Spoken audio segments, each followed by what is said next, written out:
No, no, no, no.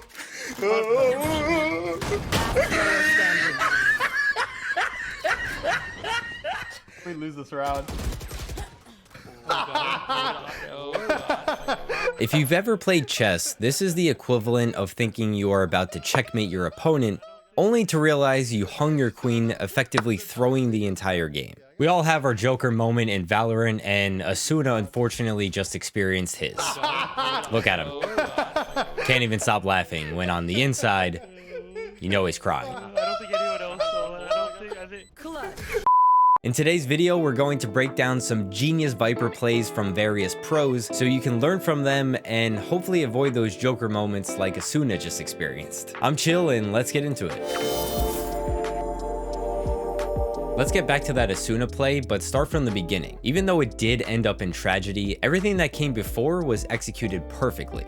Asuna starts off the round with this Viper wall that blocks the A main cross and the back of A tower. The idea behind this wall is to give you control of A main and ramps while denying info or info starving the A defenders. It's also a great wall to default every round, forcing the defenders to use info gathering utility and respect the fact that someone might be lurking. Not only that, but it allows Viper the option to lurk all the way to vents while the rest of the team pressures mid or B.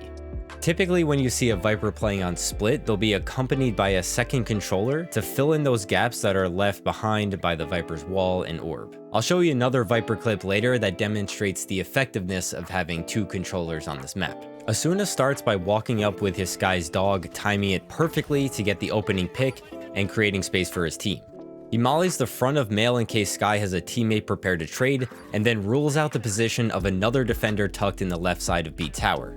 You'll hear him say fake that, let's go A, since he wants to force the defenders to rotate off A, but his teammates are already headed with him to A.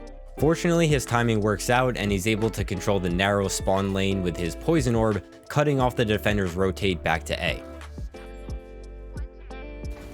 He catches the Reyna off guard and looks for the last player in spawn. It's a 3v1. All they have to do is play smart, and, well, we know how this one ends.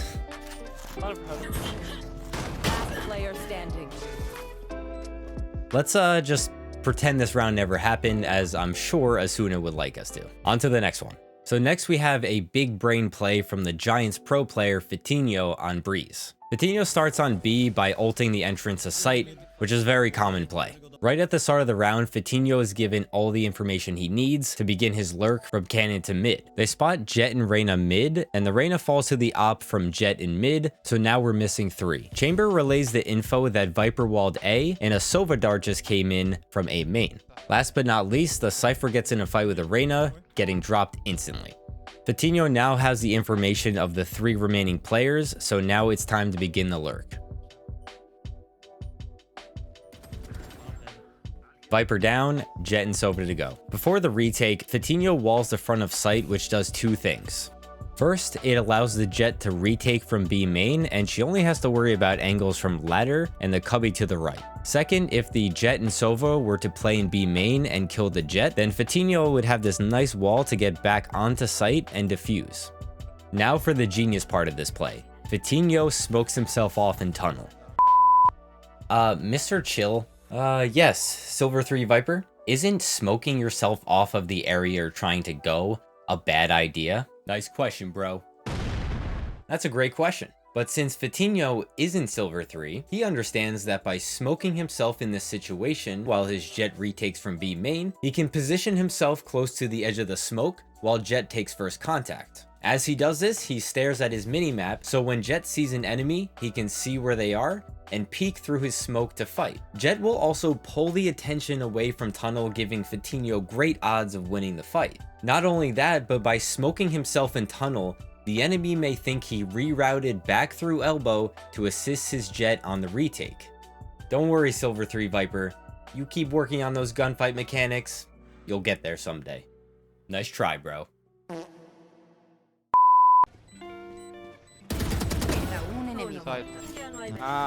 Well done, Vitinho. On to the next one.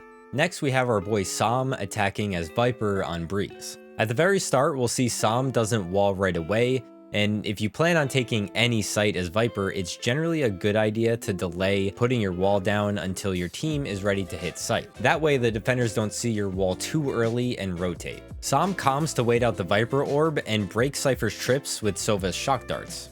Hey, I'm down to go after this. I think he shocked the trip. It's very common for Cypher to put his trips on the entryway to B site, which happen to be unbreakable without being detected. So you'll need to break them with some kind of damage dealing utility like Sova shock darts or Ray satchels.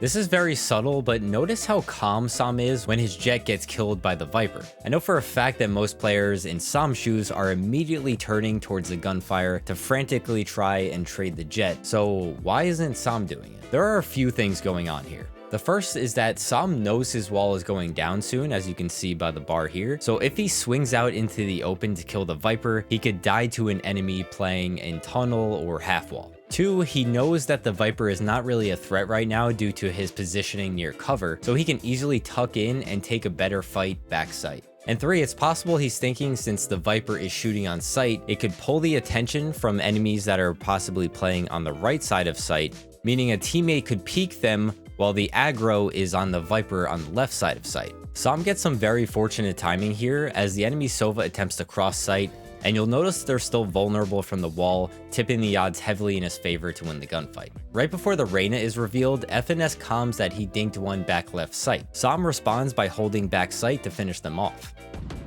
I dinked him. At the same time, he's aware of the scanned Reyna, but only moves into cover when he sees that she's about to flash. You can tell right here by the scan that she's in that position where Reyna is about to throw her Leer up in the air. Sam's position is a little bit out in the open here, so he needs to quickly move into cover to get away from the flash.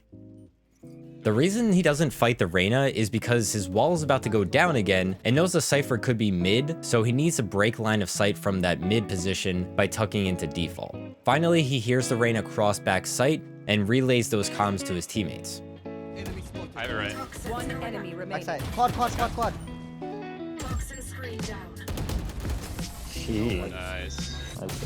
You just gotta pick him apart. Just work him slowly. Let the game come to you. Don't go to the game. Let the game come to you. Let the game come to you. Don't go to the game. He's out of line, but he's right. Sam's awareness, positioning, and patience here shows you why he's a pro and why he's a top player on the rank ladder. He never overextends or takes bad fights, which makes it extremely difficult for the defenders to deal with. Expertly played by Sam. So remember I talked about the whole double controller on split thing? This Viper setup from Xander demonstrates the gaps that the other controller may need to fill. Yeah, what kind of read is that?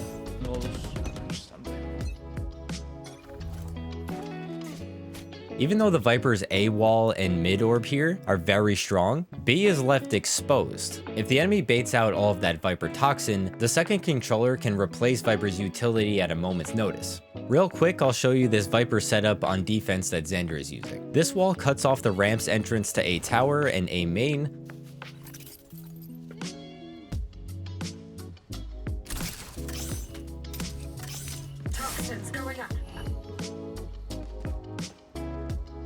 while the orb obviously controls mid. There are actually 2 ways you can throw this Viper orb. The first is by crouching over this line on the floor against the spawn barrier and aiming at the top left corner of this square.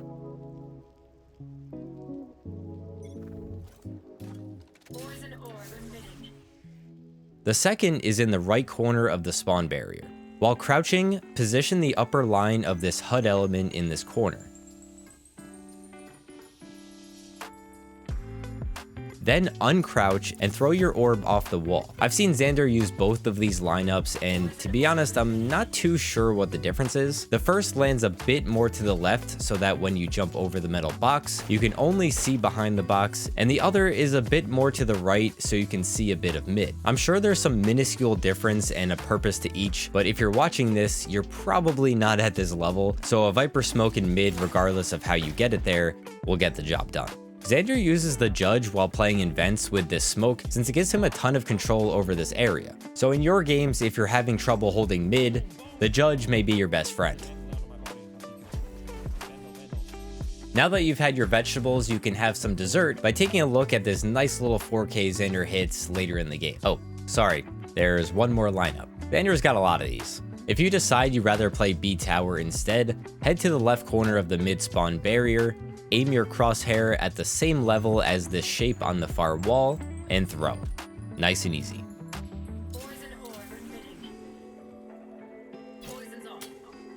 Okay, now we can watch the clip.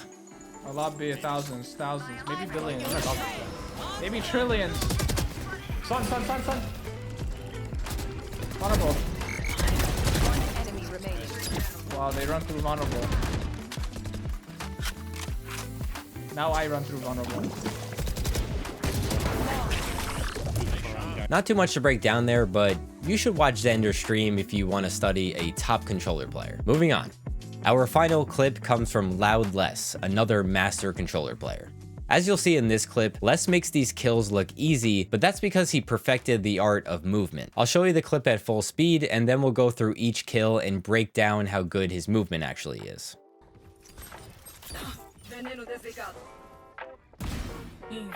Vale, 3 jets. Aqui do lado. Restam 30 segundos.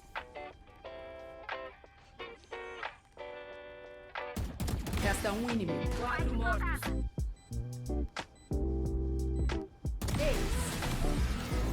Nasty. Alright, let's go through each kill and break down what's happening. Pay attention to the sway of his Vandal. This is a good tell of when a player is moving and when they're stationary. This first kill is a result of a perfect dead zone, which uses the in-between point of a strafe where your accuracy is at 100%. The next kill, he makes sure to hold his crosshair exactly where the rays will peek him. He holds it so close to the box because he knows the rays will likely stay close to cover as opposed to wide swinging. The third kill demonstrates Les's knowledge that you should almost never approach an angle by using W, since that makes it much easier for your enemy to kill you. Instead, he approaches this angle by strafing into it and dead zones the enemy omen on sight. On kill 4, he knows that there is a player A that could be rotating through mid, so he prepares for that not by running towards mid, but by walking. It's important that he walks here because the last thing that the enemy saw was that he was in B tower. Not only that, but Les plays in this tricky off angle, making the Sky think he isn't male when they first check it. You can see right there that the Sky was actually looking towards mid, not male. This is what it looks like from the Sky's perspective coming out of vents.